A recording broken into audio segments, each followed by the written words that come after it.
Hello and welcome. Our top focus remains on Kenya, a nation gripped by unrest over the past few days. It is no longer just a protest story. It's a national crisis. Young Kenyans protesting to mark the anniversary of last year's deadly unrest and the recent custody death of an activist have now been labelled terrorists by the government. Now, Kenya's Interior Minister, Kipchumba Murkomen, has accused protesters of terrorism and attempting to overthrow the government during a day of deadly demonstrations. He defended the police response, saying it was to prevent a regime change as people sought to approach Parliament and the president's residence. It was terrorism disguised as dissent. There was no peaceful demonstration. It was riots, chaos, and anarchy.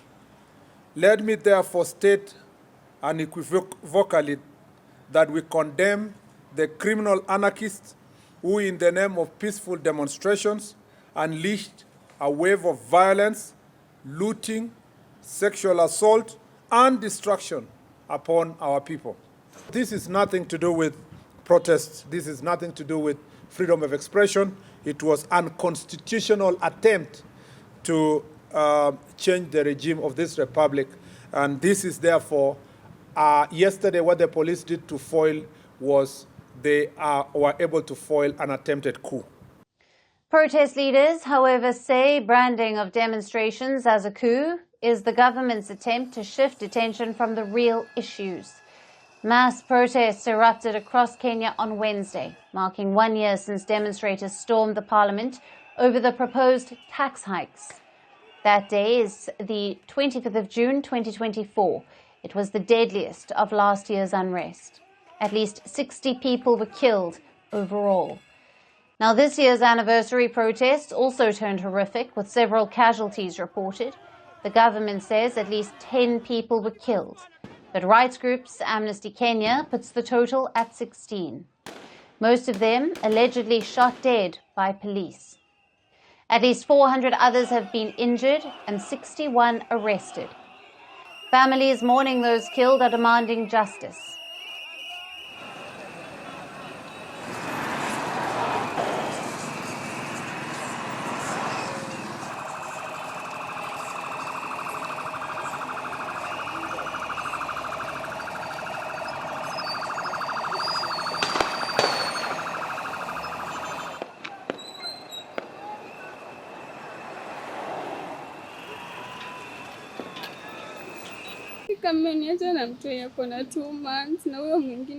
He has left me with a 2-month-old baby, and the other one is a 2-year-old suffering from cerebral palsy. I don't know what I will do. I just want justice. Justice for the person, because I don't know how I'll start everything. It's not fair. I just don't know, it's not fair. It's not fair. Police responded with massive force, firing live rounds, tear gas, and water cannons. Some protesters retaliated, throwing stones and charging at the police. Looting and arson broke out in the capital, Nairobi. Thousands of businesses have been damaged. Shopkeepers were seen sifting through debris, some reporting losses worth thousands of dollars. The losses we estimate might be 100 million. Because of the machinery, there are very many machinery. If you can put the camera there and up, it has very big losses of 100 million Kenyan shillings. The United Nations, meanwhile, deplored the violence and called for calm and restraint. The latest chaos has been sparked by 2 flashpoints: the anniversary of the anti-tax protest last year and the death of 31-year-old blogger Albert Ojwang, who died in police custody. He was arrested for criticizing the deputy police chief online. Prosecutors have charged 6 people, including 3 police officers, with murder. All 6 have pleaded not guilty. Anger against President William Ruto is rising across Kenya. Though he rolled back the controversial tax hikes last year, public outrage now centers on the escalating government crackdown. Rights groups report that at least 80 government critics have gone missing since last year's demonstrations. Police have often been accused of using extrajudicial force to suppress dissent. President Ruto has firmly sided with the police, assuring them with his unwavering support. This is the final test for Ruto, who came to power in 2022, promising rapid economic progress, but now faces deep resentment and calls to step down.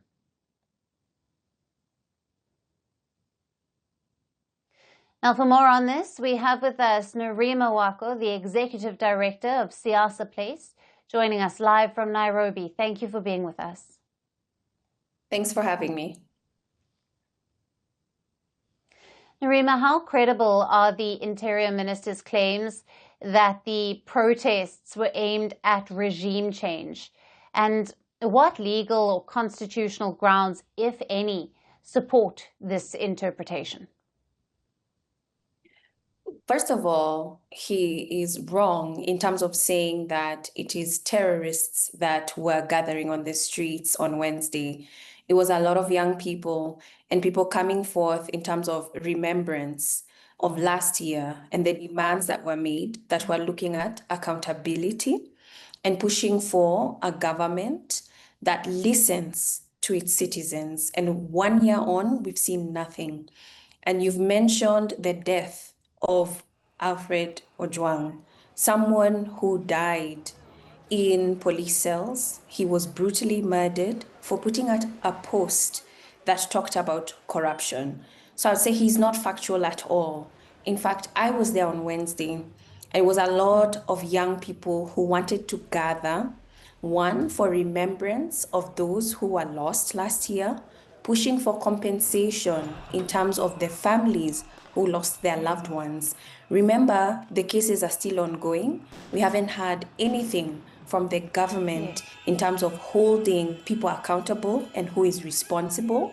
And we haven't seen any changes in terms of accountability and impunity in those who are leading our country. So I would say that it is not factual, and people came peacefully without any weapons. But what we were met with was a lot of tear gas, water cannons, and threats. We were not given room to be able to protest and demonstrate peacefully. Right. And Nerima, to what extent do these accusations reflect a broader pattern of government responses to civil unrest in Kenya? And what implications might this have for civil liberties and for democratic space in the country? Remember that just a week ago, we witnessed, the entire country witnessed on live TV, a police officer shooting a mask vendor, someone who was selling masks, while people came out to protest over Ojwang's death. His name is Karaoke, and he was shot at the back of his head while he was doing business on the street by a police officer. And these are things that we are dealing with. We consistently see government not paying attention to police brutality, people who are not confrontational, people who are not carrying weapons, people who are not threatening. And what we have witnessed is the infiltration of protests, where we have seen people who are being funded by politicians to come in as goons to make sure that they steal from these businesses to paint a bad picture of the demonstrators. We are beginning to see a divide between the police and the citizens themselves, where the citizens no longer trust the protection of the police, and they feel threatened every time they see the presence of the police. Right. And in your view, could the government's framing of the protests as an attempted regime change distract from the actual socio-economic or political grievances that are being raised by the protesters? And what are the risks of such a narrative taking hold domestically or internationally? It is a dangerous risk because we're beginning to see government propaganda, government bloggers, making sure that they highlight a specific tribe. Now, for us, this happened in 2007, where there was a division ethnically, where there was a blame toward particular tribes that are bringing animosity within our country. We're beginning to see that framework develop. And government bloggers, state bloggers are starting that language. And that's a concern for me. Because even when you see the young people who come to the streets, a lot of them are pushing for good governance. They're not tribal. They're saying that they're tribeless. And the only thing they want is that the government follows the rule of law and they want to be governed by good government. And this is dangerous because you're talking about a population that's mostly young. The average age in our country is 19.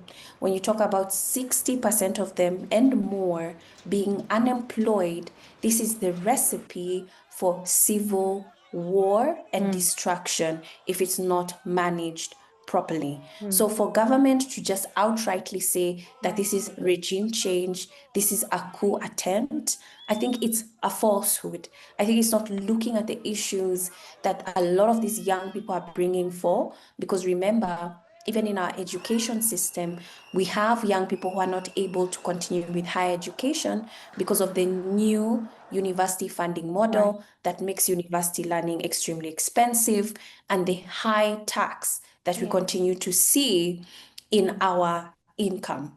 We are being taxed way too much, and young people are saying, why am I being taxed so much and I'm not seeing the services available to me? So it's a simplified way of looking at the issues that are actually being brought about by a lot of young people who risk their lives to go on the streets.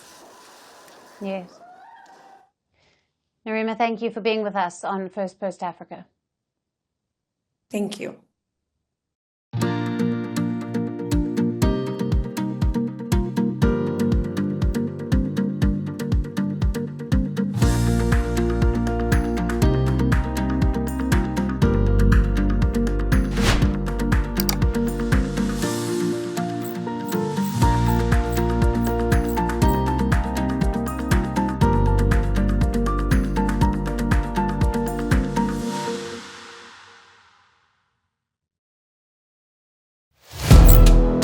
Firstpost now available in 9 languages on YouTube.